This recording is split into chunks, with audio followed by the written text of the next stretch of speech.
Magulo po kasi tumutulo daw yung... Ano na? May tubig Baka din. sa bubong din talaga, no? Sa bubong po yan. Kasi ano na, itong buong ito. Nakakalungkot. Maraming tulo sa bahay ni Beyonce, lalo na sa kwarto niya. Good morning, good afternoon, good evening mga kalingap. Welcome sa aking YouTube channel, Toneo Mix Vlog, ang inyong solid Team Kalingap supporter at reactor.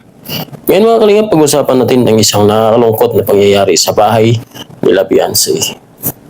Pero bago yan, huwag po natin kalimutang suportahan palagi ang ama ng kalingap, Kuya Bal Santos Matubang, Ate Edna Vlogs, Kalingap Rob, K-Boys, mga kalingap partners, mga kalingap reactors, at suportahan po natin palagi ang lahat ng mga charity vloggers sa buong Pilipinas na walang sawang tumutulong sa mga kababayan nating mahihirap at nangangailangan ng tulong. Grabe mga kalingap, talagang maraming tulo ang bahay nila Beyonce. At ang masakit sa mismong kwarto pa niya talaga ang pinakamatindi. Habang pinapanood ko ang video na ito, ramdam ko talaga yung bigat ng sitwasyon. Imagine mo, pag umuulan, hindi ka makakatulog ang maayos dahil may tumutulo sa bubong. Lalo na sa kwarto ni Beyonce, no? Doon pa naman siya nagpapahinga, doon din siya nag-aaral, doon siya nag-iisip ng mga pangarap niya sa buhay. Nakakalungkot isipin na kahit may mga pagbabago na sa buhay nila ng mga kalingap dahil sa tulong ng Team Kalingap, may mga pagsubok pa rin at talagang dumarating na hindi talaga nawawala ang mga challenges sa buhay. Bilang supporters at mga ng PIGC at ng Team Kalingap, masakit na makita ang ganitong kagayan ang bahay nila. Hindi biro ang may tumutulong bubong, lalo na kapag malakas ang ulan. Delikado pa yan. Baka masira ang kisame o magkaroon ng short circuit sa kuryente. Pero alam niyo mga kalingap, dito natin makikita ang tunay na lakas ng isang pamilya. Kahit may mga problema, hindi sila sumusuko, Patuloy lang sila. Nakikita natin sila nanay, sila Beyonce, na naka-smile pa rin. Masaya pa rin sila kahit ganun ang nangyari sa bahay nila.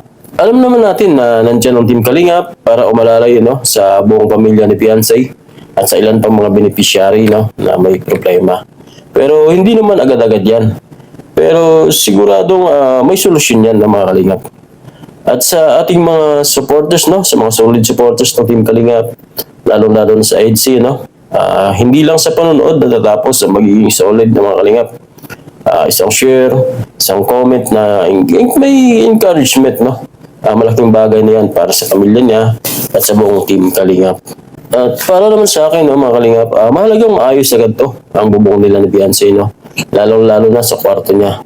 Kasi doon siya nagpapahinga, doon din siya nagre-recharge sa bawat araw, At sa bahay dapat ay lugar na comfort at seguridad ka is yung kwarto mo, mga Kalingap, kayo mga Kalingap, ano ang masasabi mo sa nangyari sa bahay nila Beyonce? Sa tingin nyo, ano ang dapat unahin para maayos ang problema? Comment down below. Huwag kalimutang mag-like, share, at subscribe sa Toneo Mix Vlog, para mas marami pang Team Kalingap reaction natin magagawa. God bless everyone. Spread love. Diyan ay sa Peace. kisame nyo sa mga tulo. Ano pa yung ibang nyo po dito? Baka may iba pa po kayong problema dito na Wala naman. Okay na. Okay naman po kayo na yan. Tindahan kumusta po yung... Yun, nakakatulong po yan sa amin sa pang-araw-araw. Kamusta naman po ang kita? Okay po. Pag may pasok lalo, mabenta po. Baga dahil may lang po. may School po marami kayong kita na Opo. pwedeng makautang. Deserve nyo yan ng pamilya kasi ang bait po ng pamilya ni Beyonce. And talagang deserve nila yung mga blessings na natatanggap po nila. And sobrang thank you po sa talaga.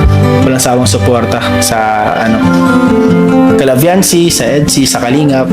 Patuloy yung blessings na dumadaloy. Bro, yung bro si Beyonce, ang sipag bro.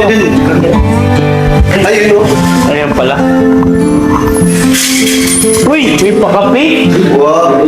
May pakape si Bianchi. Supported yata yan.